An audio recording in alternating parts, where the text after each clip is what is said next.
CEO boss gave his black card to test 4 women. What the single mom bought left him speechless. Before we get into the story, comment below where in the world you are watching from today, and if you like this story, don't forget to subscribe. The cavernous ballroom of the Astoria glittered with a cold, indifferent brilliance, a galaxy of cut-glass chandeliers and diamond-dusted guests. For Vance, it was just another circle of hell she had to navigate on worn-out servers' shoes, a tight smile plastered on her face while her heart hammered a frantic rhythm against her ribs. Each clink of champagne flutes was a countdown, each burst of manufactured laughter a reminder of the life she and her son, Leo, were so far removed from. She was a ghost here, weaving between tables laden with food that could feed her for a month, her purpose simply to remain invisible, to refill a glass, to clear a plate, and to collect the pittance that would hopefully keep the eviction notice from becoming a reality.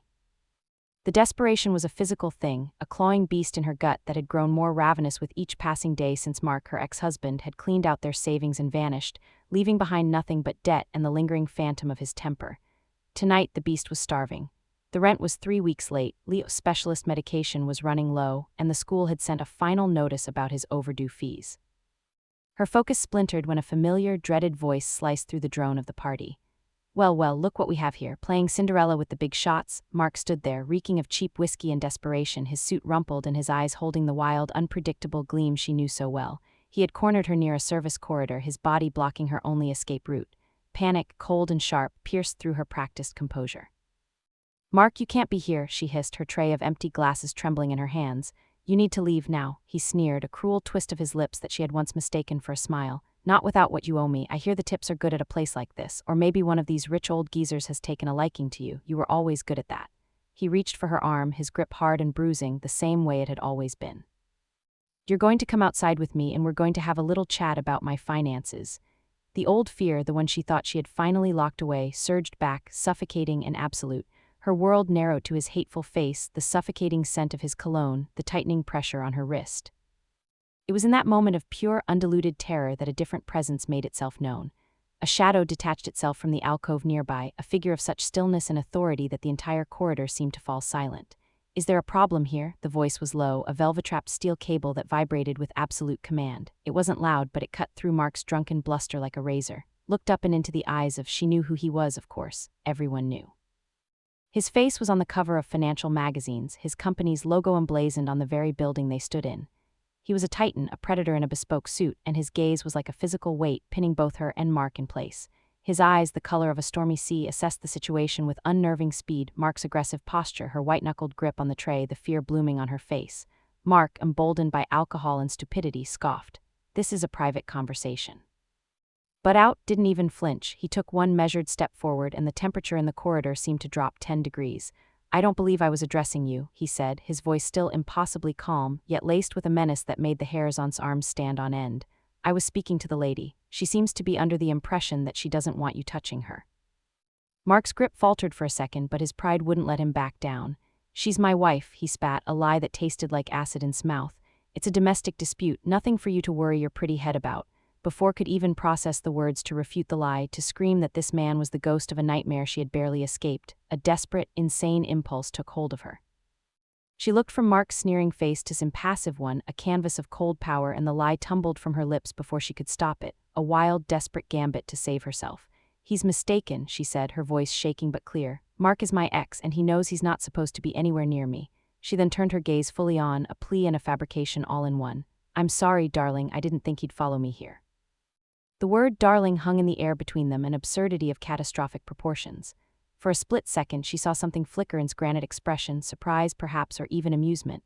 Mark's jaw went slack. He stared from to the titan of industry she had just claimed with such insane audacity, held her gaze for a long, unreadable moment, a moment in which his entire life seemed to hang in the balance. Then, to her utter astonishment, he played along. A slow, predatory smile touched his lips, a smile that didn't reach his eyes. He shifted his attention to Mark, and the full, chilling weight of his power descended. "You heard the lady," he said, his voice dropping to a near whisper that was more terrifying than any shout. "She is with me, and you are trespassing. You have 5 seconds to disappear before my security staff demonstrates just how seriously we take that offense." Mark paled, the drunken bravado draining from his face as he finally recognized the mortal danger he was in. He released his arm as if it were on fire and scrambled away, melting back into the crowd like the coward he was. The silence that followed was deafening. stood frozen, the heavy silver tray the only thing keeping her upright, her mind reeling from the lie she had told. She had just involved one of the most powerful men in the city in her pathetic, messy life. She finally found her voice, a choked whisper. I am so sorry, I shouldn't have, I just panicked. Watched her, his expression once again unreadable. He was even more imposing up close, a man carved from marble and secrets, his suit fitting his broad shoulders so perfectly it seemed a part of him. Your lie was effective, he stated, not as a compliment but as a simple observation. But it has created a complication. I don't like complications. He reached into the inner pocket of his jacket and produced a wallet made of some dark, exotic leather. From it he slid a single, impossibly sleek card. It was matte black heavy and bore only his name in minimalist silver font. The Amex Centurion, the black card, a myth made tangible. He held it out to her. What is that for? She stammered, staring at the card as if it were a venomous snake. You have a problem, he said, his voice a low rumble. That man will be back. People like him always come back. You are also, I would wager, in some kind of financial distress that makes you vulnerable to him. He wasn't asking, he was stating a fact, and the accuracy of it was a slap in the face.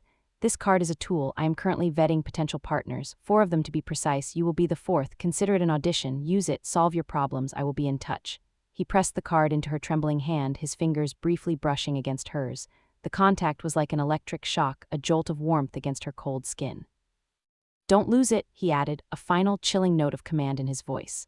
And then without another word he turned and walked away, disappearing back into the glittering throng as if he had never been there, leaving standing in the quiet corridor with a piece of plastic in her hand that held the power to either save her or destroy her completely.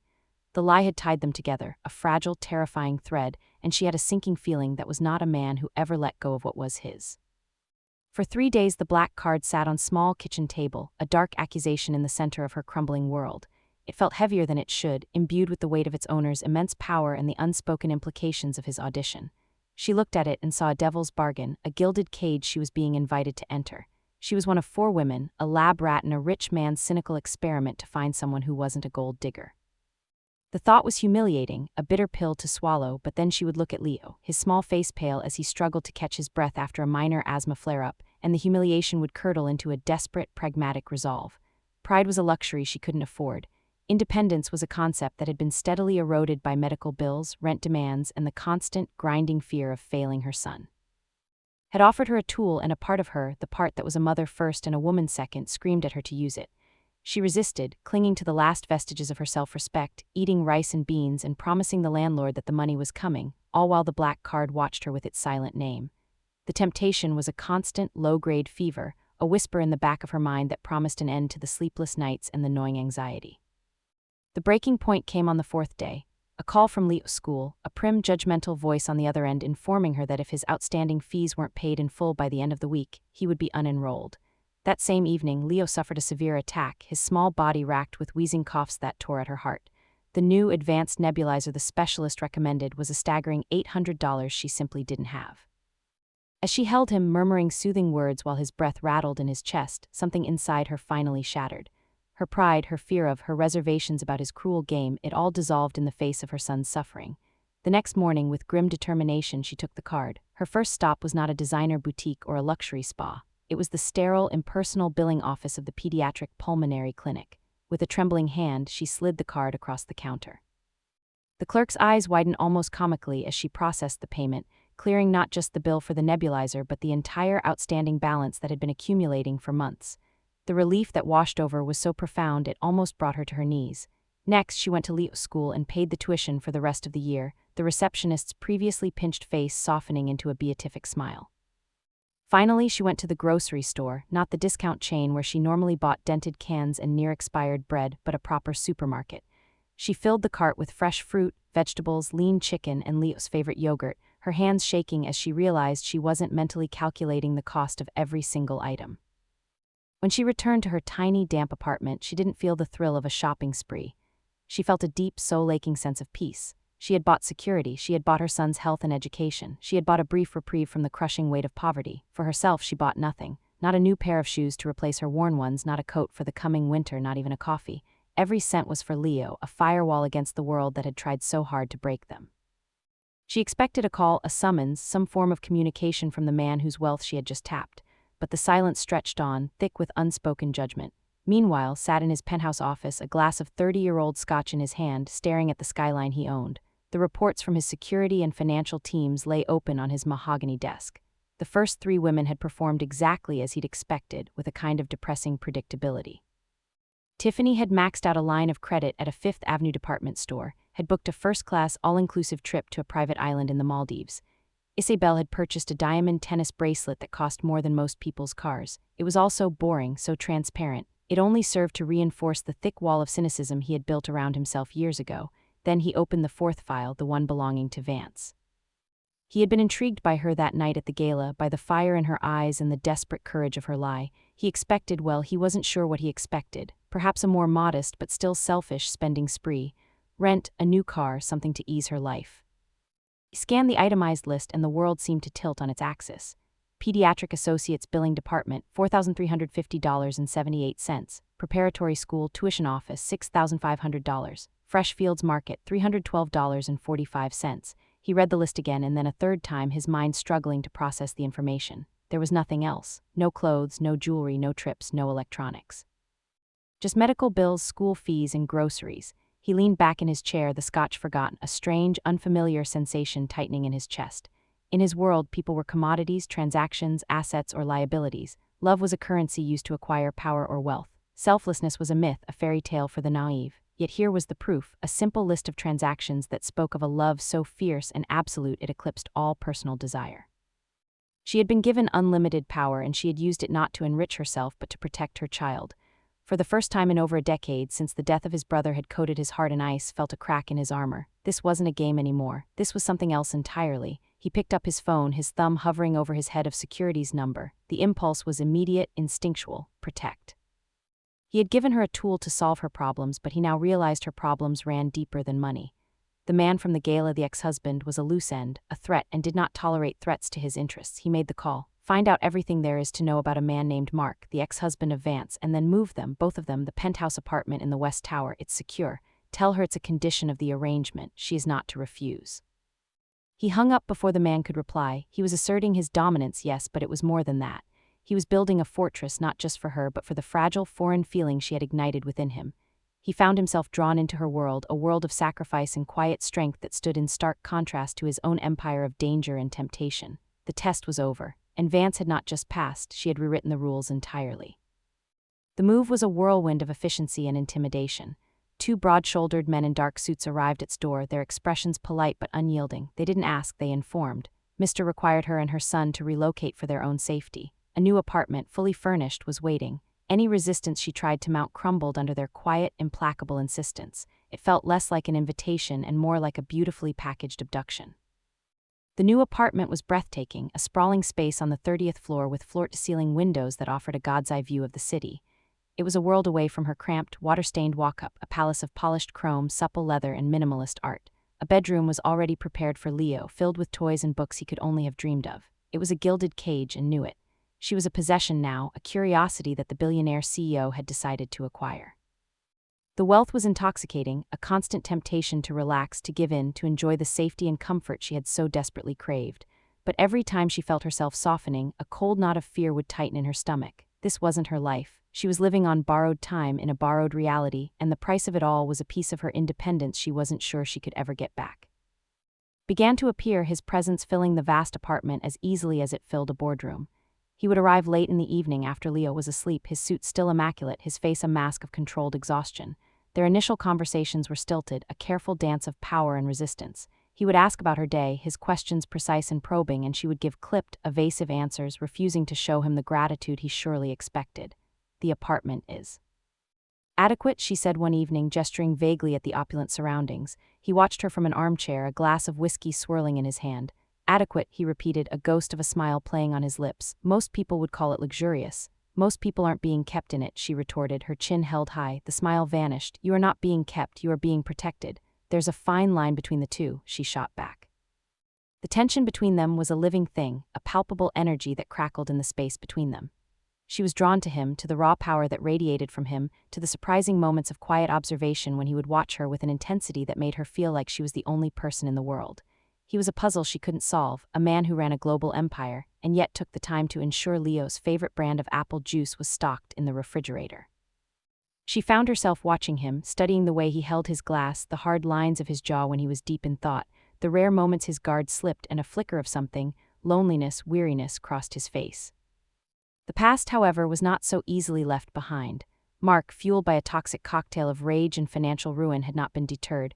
He was in debt to dangerous people, men who didn't make idle threats, and in his warped mind's new, wealthy benefactor was the solution to all his problems.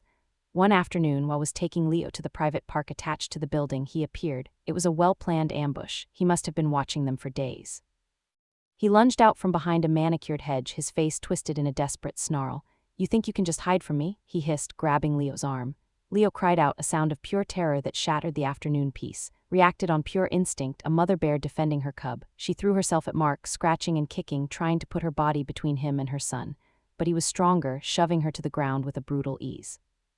He started dragging a screaming Leo toward the street, toward a waiting car. Just as a wave of absolute despair washed over, two figures materialized. They were men, the same ones who had moved her. They moved with a silent, terrifying grace, converging on Mark like wolves on a wounded deer. The confrontation was brutally short. There was no shouting, no prolonged struggle. Just a series of swift, economical movements, a sickening thud, and then Mark was on the ground, unconscious, one of the men calmly securing his wrists while the other scooped up a sobbing Leo and returned him to his trembling arms.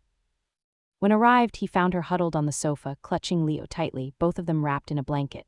The apartment was silent save for the quiet hum of the city below. He dismissed his men with a curt nod and knelt before her, his expensive trousers creasing on the plush rug. His face was a thundercloud of controlled fury. "Are you hurt?" he asked, his voice rough. She shook her head, unable to speak. The violence she had just witnessed, the cold efficiency of his men, had horrified her. This was the reality of his protection, not just high-tech security systems, but brutal physical force. This was the dark world that underpinned all the luxury. "He won't bother you again," said, his voice flat and absolute. "Ever." The finality in his tone sent a shiver down her spine. "What did you do to him?" she whispered, her voice raw. "I removed a threat," he answered, his gaze unwavering. "That is what I do. I protect what is mine." The possessiveness in his words should have angered her, but she was too shaken, too raw. All she could see was the ferocity in his eyes, the ruthless loyalty he had shown them. Seeing the lingering terror on her face, the way she flinched from his world, something in him finally broke. The mask of the ruthless CEO and untouchable boss cracked, revealing the man beneath. He sighed, a heavy, weary sound, and sat on the floor in front of her. "My younger brother, Liam," he began, his voice suddenly quiet, stripped of its usual command. He was 19, full of life, reckless. He wanted in on the family business, the side that doesn't get written about in magazines. I was supposed to be watching him on a business transaction. I got distracted, looked away for a minute, that's all it took. A rival family saw an opportunity. Liam paid the price for my mistake. He looked away, his gaze fixed on the glittering city lights, but knew he was seeing something else entirely, a ghost from his past. I was the one who carried him home. I was the one who had to tell our father. That day I promised myself I would never be careless again. I would never fail to protect my family again. I build walls, I neutralize threats. I don't know any other way to be. In that moment, he wasn't a mafia boss or a CEO. He was a man defined by a wound, a scar on his soul that had shaped him into the ruthless protector he was. He was sharing his deepest regret, his most profound vulnerability, and in doing so, he was handing her a piece of himself. She looked at this powerful, dangerous man who had just revealed the source of his darkness, and for the first time, she wasn't afraid. She reached out a trembling hand and laid it on his arm, a silent gesture of understanding that bridged the vast chasm between their two worlds. The aftermath of Mark's attack became a crucible, burning away the last of his resistance and emotional distance. His confession had not frightened her away. Instead, it had forged a new, deeper connection between them, an intimacy born not of luxury or passion, but of shared vulnerability. The walls he had built around his heart and the ones she had erected out of fear began to crumble in unison. Their relationship shifted, evolving from a tense arrangement into something fragile and real. He started coming home earlier, shedding the corporate titan persona at the door. He would sit on the floor with Leo, his brow furrowed in concentration as he helped the boy build elaborate Lego castles, a quiet patience about him that she never would have imagined. He would listen as Leo chattered on about dinosaurs and astronauts, his stormy eyes softening with an unfamiliar tenderness. For seeing him with her son was the final blow to her defenses. He wasn't just a protector, he was becoming a presence, a steady, constant figure in their lives, the kind of man she had always dreamed Leo would have. The evenings, once silent and strained, were now filled with quiet conversation. She would tell him about her day, about the online courses she had started in graphic design, a passion she'd long abandoned, and he would listen with an attentiveness that made her feel seen and valued. In turn, he spoke of his own world, not the violence but the crushing pressure, the betrayals in the boardroom, the loneliness of being at the pinnacle of power. Their physical intimacy began not with a fiery explosion but with a slow, simmering burn. It started with lingering touches, his hand on the small of her back as they passed in the hallway, her fingers brushing his as she handed him a cup of coffee. One night, as they stood by the vast window watching a storm roll in over the city, the tension that had always been present between them finally crested. He turned to her, his face illuminated by a flash of lightning, and she saw the raw longing in his eyes, a reflection of her own. He didn't seize her or command her, he simply lifted a hand and gently cupped her cheek, his thumb stroking her skin as if she were made of precious glass. He murmured, his voice thick with an emotion she couldn't name, and that was all it took. She leaned into his touch, closing the final inch between them, and their lips met. The kiss was not about power or possession, it was about surrender. It was a silent acknowledgement of everything that had passed between them, the fear, the protection, the shared secrets, the burgeoning affection. It was a promise of a beginning, a deep, soul-shaking connection that left them both breathless. But as their romance deepened, so too did awareness of the true cost of this new life. She had safety, comfort, and a man who was devoted to her and her son, but the price was steep.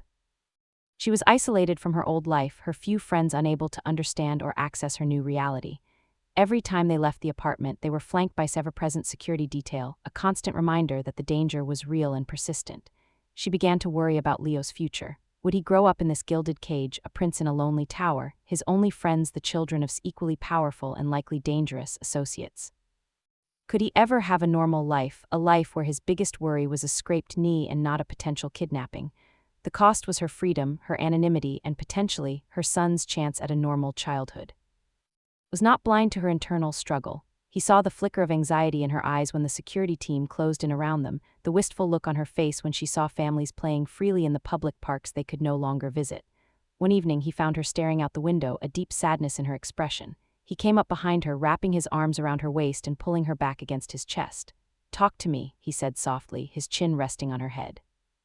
"What are you afraid of?" She leaned back into his strength, breathing in his familiar scent of expensive cologne and sheer power. "I'm afraid of this life," she confessed, her voice barely a whisper. "I love what we have, what you are to me and to Leo, but I'm terrified of what this world will do to him. I don't want him to grow up looking over his shoulder. I don't want him to ever see the kind of violence I saw in the park." Arms tightened around her. He was silent for a long time, the only sound the steady beat of his heart against her back. "I made a promise to myself a long time ago," he said finally, his voice a low, determined rumble, "that I would protect my family. You and Leo, you're my family now, and I will not fail you. I promise you a future, a real one, a safe one." He turned her around to face him, his hands framing her face, his gaze intense and unwavering. "My empire has two sides. One the world sees and the one that operates in the shadows. I have been trying for years to legitimize everything, to cut away the rotten roots my father left behind. It's a slow, bloody process, but for you, for Leo, I will finish it. I will build a world for us where the only shadows are the ones we choose to stand in." It was the most profound declaration he could make, a promise to reshape his entire existence for her. But even as the promise settled in her heart, a new, colder fear emerged. The rotten roots he spoke of were not just financial entanglements. They were rivalries, blood feuds, and enemies who would not simply allow him to walk away. By dealing with Mark, he had inadvertently stepped on the toes of the family, a ruthless Eastern European syndicate to whom Mark had owed an exorbitant amount of money. They had seen swift, brutal removal of their asset not as a personal matter, but as a power play, a direct challenge. And now they saw his new family and Leo, not as a source of his strength, but as his greatest weakness. The promise of a safe future had been made, but his enemies were closing in, determined to ensure it would never come to pass. The first sign that they were making their move was subtle, a ghost in the machine of his meticulously controlled world, a breach in his encrypted communications, a shadow on a surveillance feed that shouldn't have been there. To an outsider, it was nothing. To, it was a declaration of war. He felt the shift immediately, a primal instinct honed by years of navigating the treacherous undercurrents of his world. The air in the penthouse grew heavier, the security detail more pronounced, their vigilance bordering on paranoia.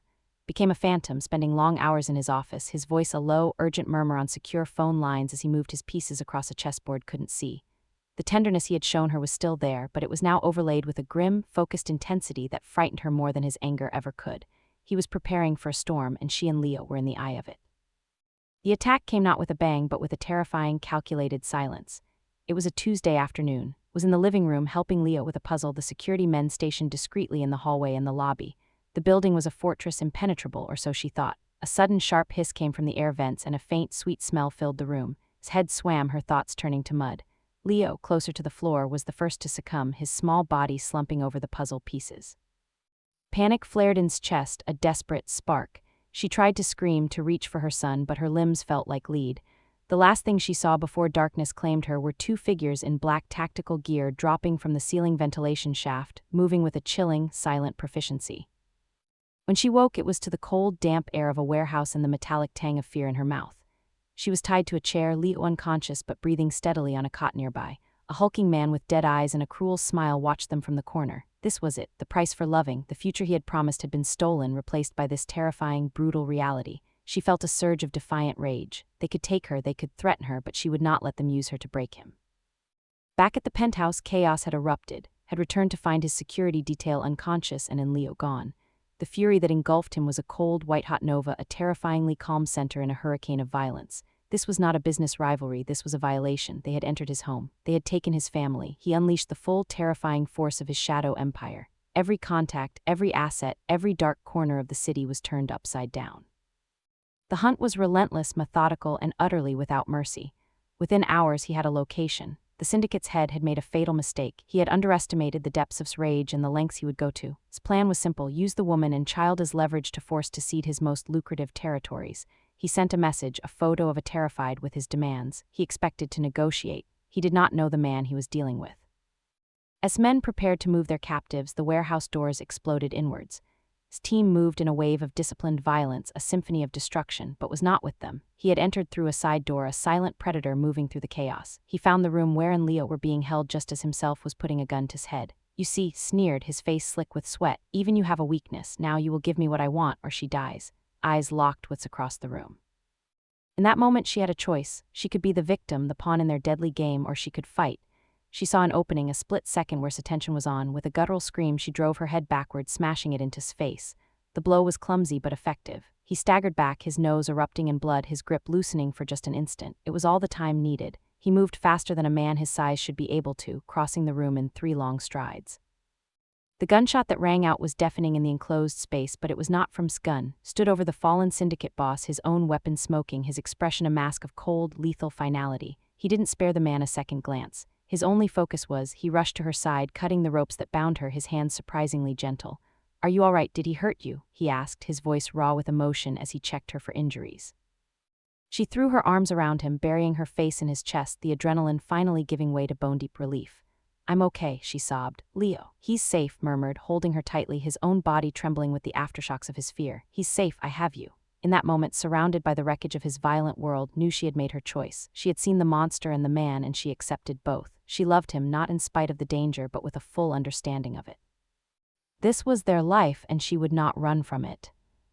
The war with Tho was the final, bloody chapter of Soul's life. He used the incident to do exactly what he had promised he would.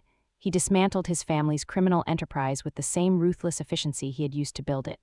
He cut ties, settled old scores, and exposed rivals to the authorities, burning his bridges to the shadow world so completely that there was no way back. He forced key lieutenants into retirement with generous severance packages and handed over the remnants of the operation to a rival he could trust to keep the peace, in exchange for a vow of non-interference in perpetuity. He then threw himself into Global, a legitimate titan of industry, his past a well-guarded secret known only to a few. The months that followed were a period of quiet healing and rebuilding. The ever-present security detail was scaled back, replaced by a more discreet but no less effective system. They moved from the penthouse to a sprawling estate outside the city, a place with green lawns, ancient trees, and a sense of peace that felt hard-won and precious. Leo thrived, his laughter echoing through the large house, the shadows of the past from his young eyes. One crisp autumn evening, a year after their ordeal, found on the veranda watching Leo chase fireflies on the lawn.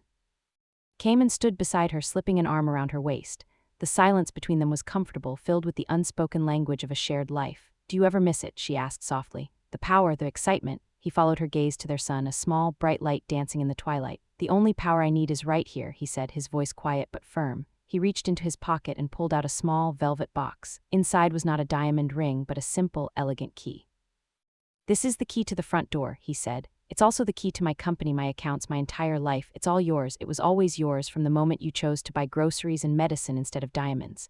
He then pulled out another object, the black card, the very one that had started it all. He held it for a moment, then, with a small, symbolic smile, he snapped it in two and let the pieces fall to the ground. "We don't need that anymore." Looked from the broken card to the key in her hand, and then up at the face of the man she loved. He was no longer just a boss or a protector. He was her partner, her future, the father to her son. The romance had been forged in desperation and fire, but it had been earned through sacrifice, trust, and a love powerful enough to reshape an empire. And as she leaned in to kiss him, with the sound of their son's happy shouts in the background, she knew they had finally found their way home.